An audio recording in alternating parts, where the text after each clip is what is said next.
permasalahan secara struktural di tatanan kabinet merah putih yang harus direformasi dan rombak hingga pecat menteri wakil menteri status nggak jelas. Sejumlah media asing ikut menyoroti demo Indonesia Gelap atau DART Indonesia yang berlangsung sejak Senin 17 Februari 2025. Ratusan mahasiswa dan koalisi masyarakat sipil menggelar aksi demonstrasi bertajuk Indonesia Gelap di beberapa daerah, termasuk di Patung Kuda, Jakarta Pusat. Demo Indonesia Gelap diadakan untuk memprotes kebijakan pemerintah presiden terkini yang dinilai menimbulkan masalah bagi rakyat. Dalam aksi massa yang bertajuk Indonesia Gelap. Aksi ini merupakan bentuk perlawanan terhadap berbagai kebijakan pemerintah yang dinilai semakin menjauh dari prinsip keadilan sosial, demokrasi, dan kesejahteraan rakyat. Kami menyoroti berbagai permasalahan yang mengancam hak-hak masyarakat, mulai dari pendidikan, agraria, hingga kebijakan ekonomi dan politik yang timpang.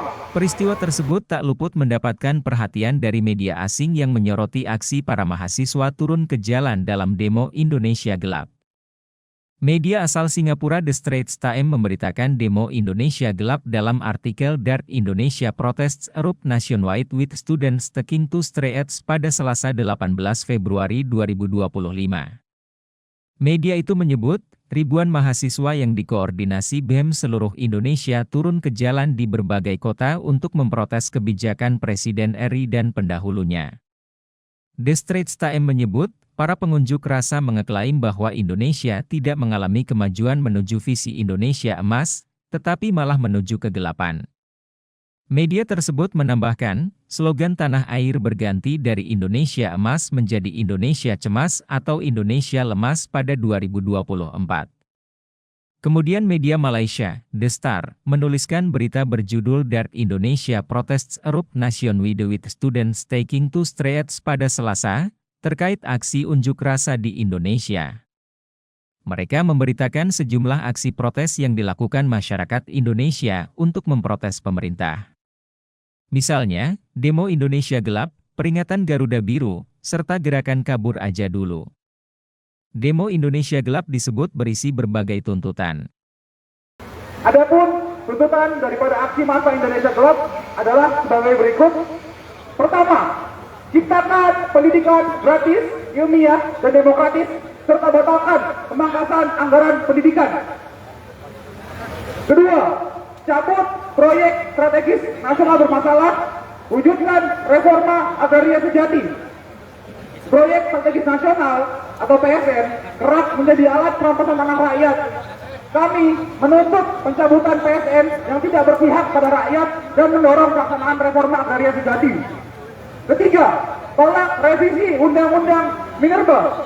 Revisi Undang-Undang Minerba hanya menjadi alat pembungkaman bagi rezim untuk kampus-kampus dan lingkungan akademik ketika bersuara secara kritis. Keempat, hapuskan multifungsi ABRI. Keterlibatan militer dalam sektor sipil berpotensi menciptakan represi dan menghambat kehidupan yang demokratis. Kelima, sahkan rancangan Undang-Undang Masyarakat Adat. Masyarakat adat membutuhkan perlindungan hukum yang jelas atas tanah dan kebudayaan mereka. Keenam, cabut instruksi Presiden nomor 1 tahun 2025, yang mana instruksi Presiden ini dinilai sebagai ancaman terhadap bagian-bagian yang justru menjadi kepentingan rakyat, seperti pendidikan dan kesehatan.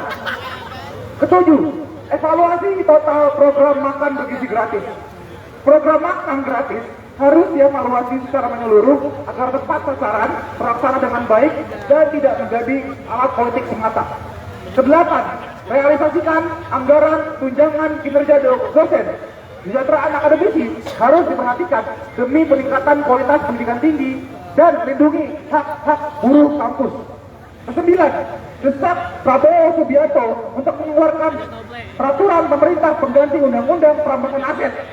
Sebab korupsi adalah hal yang mendesak, dan hal ini harus segera diatasi melalui Perpu untuk memberantas kejahatan ekonomi dan korupsi. Ke-10, tolak revisi Undang-Undang TNI, Polri, dan Kejaksaan, yang mana revisi ini berpotensi menguatkan impunitas para aparat juga militer dan memperlemah penguasaan terhadap aparat. Ke-11, efisiensi dan rombak kabinet merah putih. Borosnya para pejabat yang tidak bertanggung jawab harus diatasi dengan rombak para pejabat yang bermasalah.